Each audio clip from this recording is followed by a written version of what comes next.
Szanowni Państwo, drodzy widzowie, zgromadziliśmy się dziś po to, aby zwrócić uwagę szerokiemu gronu odbiorców na zdarzenie, które miało miejsce w Azerbejdżanie w 1992 roku. Dzisiejsza uroczystość jest poświęcona pamięci ofiar w tragedii Khojaly, najtragiczniejszego wydarzenia XX wieku. Mowa o tzw. masakrze w Khojaly podczas trwającej wojny Ormian azerskiej o Górny Karabach. Historia okrucieństw, które się tam dokonały, nie może pozostawić nikogo obojętnym. My, Azerowie z całego świata, 26 lutego każdego roku chcemy pamięć ofiar tego najokrutniejszego ludobójstwa najnowszej historii. Musi z bólem serca przypomnieć, że w nocy 25 na 26 lutego 1992 roku ormiańskie siły zbrojne dokonali okrutnego ludobójstwa wobec cywilnych mieszkańców miasta Khojaly. W wyniku ataku zginęło 613 osób cywilnych, w tym 106 kobiet i 63 dzieci. Nie tylko my sami musimy pamiętać o tej tragedii, ale cały świat musi dowiedzieć się o tym. Celem apelu Sprawiedliwość dla Khojaly jest poinformowana społeczności światowej o tej tragedii, która musi być sprawiedliwie oceniona przez społeczność międzynarodową, a sprawcy muszą zostać ukarani. Jako naród, który przeżył wiele okrucieństw, chcemy pamięć wszystkich ofiar ludobójstw w historii i nie chcieliśmy, aby takie krwawe dzieje wpisały się również w historię XXI wieku. Na świecie nie powinno być miejsca na okrutne morderstwa i przemoc. Ból Khojaly na zawsze pozostanie w naszych sercach. Szanowni Państwo, a teraz chciałbym zaprosić do obejrzenia dokumentalnego filmu o Khojaly. Dziękuję.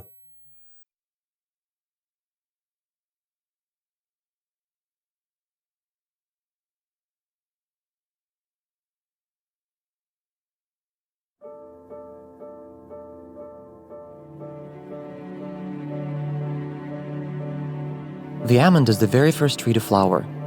It blossoms in the midst of winter, generally in February, and is therefore seen by many to herald the arrival of spring. Spring is known throughout the world as the time of revival and resurrection. The almond therefore represents hope for restoration of a new life after the cold winter. It was late February 1992, just as the almond trees had scattered their blossoms throughout the small town of Khojaly, that it played witness to the snow turning an unnatural color of red. Relentless persecution and mass killing of Jews, both in Germany and in countries occupied by the Nazis, is considered to be one of the terrifying chapters in world history. The tragedy resulting in the genocide of 6 million Jews is well known by a word which sounds similar in all languages: Holocaust. On the 10th of June 1944, 642 inhabitants of the village of Oradour-sur-Glane, France, were brutally murdered. In 1994, in 100 days, one country became a massive graveyard for almost 1 million people. The name of the small country located in Central Africa is Rwanda. On the 11th of July 1995, in one of the not well-known towns of Europe, more than 8,000 men and boys were massacred. Now we all know the name of this town: Srebrenica. Over the night of 25th and 26th February 1992, 613 people, including 106 women and 63 children, were killed with an unseen cruelty and unimaginable savagery in one town of Azerbaijan. The name of that town is Khojaly. The similarity of all the above-mentioned events is that victims were targeted only because they belonged to a certain ethnic group or nation, as Jews in Europe, French in Oradour, Tutsis in Rwanda, Bosnians in Srebrenica, and Azerbaijanis in Khojaly.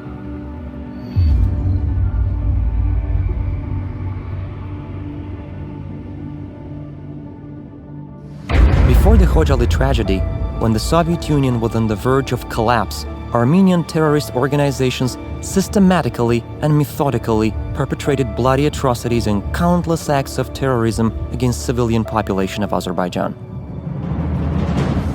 After the signing of the Gülistan and Turkmenchai treaties in 1813 and 1828 respectively, there was a very rapid mass resettlement of Armenians to Azerbaijani lands and a subsequent artificial division of territory. Although the Armenian incomers constituted a small minority in the region, they soon pursued a policy of political expansion and devised aggressive plans for its implementation. In the 1920s, although the mountainous part of Karabakh was retained within Azerbaijan, it was nevertheless given the status of autonomy, with its administrative borders defined in such a way as to ensure that the Armenian population constituted a majority. Thus, an artificial entity was created within Azerbaijan, while more than 500,000 Azerbaijanis living compactly in Armenia at the time were refused the same privilege. Having breached international norms and principles and still effective Soviet laws, in early 1988, Armenia started aggressive actions against Azerbaijan to implement the long-standing plan to unilaterally secede this administrative territory and annex it to Armenia. In late 1991 and early 1992, armed hostilities and Armenian attacks on Azerbaijan intensified. Khojaly, a town in the Nagorno-Karabakh region with a total area of 0.94 square kilometers and a population before the conflict of 7,000, mostly Azerbaijanis, became the target of one of these operations. Having the only civil airport in the area, Khojaly was an important center of communications. From October 1991, the town was entirely surrounded by Armenian forces. On the 30th of October, the ground traffic was cut off and helicopter became the only means of transportation. When a civilian helicopter was brought down over Shusha city, killing 40 people, helicopter traffic also ceased. From January 1992, the town had no electricity. Khojaly lived on due to the courage of people and the heroism of its defenders. By occupying Khojaly, the Armenian forces aimed to gain strategic advantage and favorable conditions for capturing other Azerbaijani inhabited cities of the Nagorno-Karabakh region. They also aimed at wiping Khojaly off the face of the earth, since traces of history in Khojaly and surrounding areas represented historical evidence refuting Armenian territorial claims. The idea behind the Armenian brutality was to break the spirit of Azerbaijanis to gain psychological advantage in subsequent military operations. Over the night of 25th to 26th February 1992, following a massive artillery bombardment, Armenian armed forces and paramilitary units, with the support of the former Soviet Union's 366th Motorized Infantry Regiment, moved in to seize the town. Those launching the assault knew very well about the absence of serious military equipment and fortifications in Khojaly. Despite that, the town had been encircled and shelled with heavy artillery. Once the assault began, around 2,500 remaining inhabitants tried to leave with the hope to reach the nearest area under Azerbaijani's control, but they hoped in vain. Armenia had spread rumors that allegedly a humanitarian corridor was left open for peaceful population to leave the town. However, soon it turned out that the claimed corridor was nothing but an ominous trap. The fleeing people were either killed by gunfire from Armenian military posts or captured near the villages of Nakhchivanli and Pirjamal. Others, mainly women and children, died from frostbite while wandering in the mountains. Only a few were able to reach Ardam. Undoubtedly, what happened in Khojaly was the largest massacre of the conflict. In all, the assault and capture of the town took the lives of 613 of its people, including 106 women, 63 children, and 70 elderly. 1,275 were taken hostage, while the fate of 150 people remains unknown. The town was razed to the ground. In the course of that tragic night, 487 inhabitants of Khojaly were wounded, including 76 children. 8 families were completely wiped out. 130 children lost one parent and 26 children lost both. Of those who perished, 56 were killed with particular cruelty. They were variously burned alive, beheaded, or had eyes gouged out. Pregnant women were bayoneted in the abdomen. One of the ideologists of the Khojaly Genocide, Serge Sargsyan, who afterwards became president of the Republic of Armenia, made a blunt confession in his interview to British journalist Thomas Deval. Before Khojaly, the Azerbaijanis thought that they were joking with us. They thought that the Armenians were people who could not raise their hand against the civilian population. We were able to break that. Undeniably, this was an unprecedented example for breaking a stereotype from all wars that the history of mankind has ever witnessed. Unfortunately, the genocide in Azerbaijani town of Khojaly was not an isolated and standalone act. In fact, The level of brutality and the atrocities committed in Khojaly set a pattern of destruction that Armenian troops adhered to for the rest of the conflict. The official investigation conducted in Azerbaijan has found the inherent elements to qualify the acts committed in Khojaly as the crime of genocide, as defined under international law, including in particular the Convention on the Prevention and Punishment of the Crime of Genocide. These actions against the peaceful population also flagrantly violate norms and principles of international humanitarian and human rights law, including the Geneva Conventions of 1949 and their additional protocols, and the Universal Declaration of Human Rights. Over the past few years, the international community has made significant strides towards recognition of the genocide in Khojaly. So far, the legislative bodies of Bosnia and Herzegovina, Colombia, the Czech Republic, Honduras, Jordan, Mexico, Pakistan, Panama, Peru, Romania, and Sudan, as well as from more than 10 states in the United States of America, have adopted parliamentary resolutions on recognition of the Khojaly Genocide. More than 2 decades after the Khojaly Genocide, our grief and our outrage over the atrocities committed has not diminished. Our hearts are broken, but our spirits are not. We took our lessons from history and chose the path of development. Despite being involved in this conflict, Azerbaijan has undergone a period of rapid socio-economic development in recent years. Today, Azerbaijan has proved itself as a reliable international partner and regional leader. Major regional and cross-regional projects initiated by Azerbaijan have not only boosted our own economic growth, but have also contributed to the development of our region. We are a proud nation with ancient history and traditions, a country which has always been a place of tolerance and safe haven for different ethnic groups and national minorities. We believe that our shared values of humanity can only be preserved by our joint efforts. We also believe that one day justice will triumph and the occupied territories of Azerbaijan will be freed, so that the millions of IDPs and refugees will get the chance to return to their historical homes. We must keep alive the memory of those victims who lost their lives, and those victims who have been deeply affected psychologically and physically. We remember the Khojaly Genocide for today and for the future of the mankind. We recall the Khojaly Genocide so that no crime against humanity should be committed ever again. We are not seeking revenge. We demand justice. Justice for Khojaly.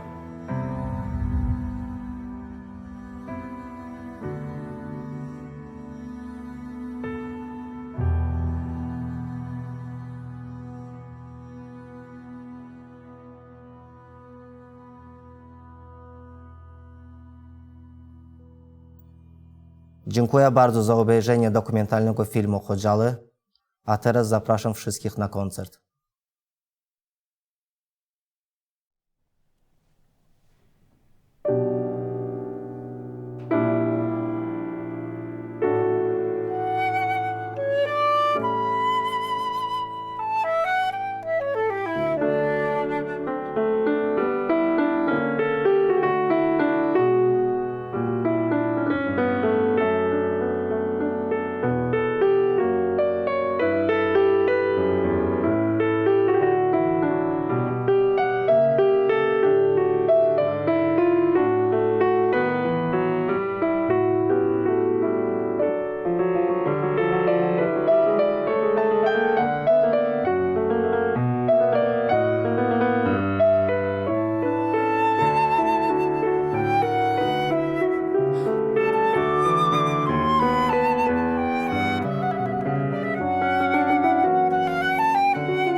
Dziękujemy, że byliście z nami razem. Wierzymy w sprawiedliwość w Khojaly.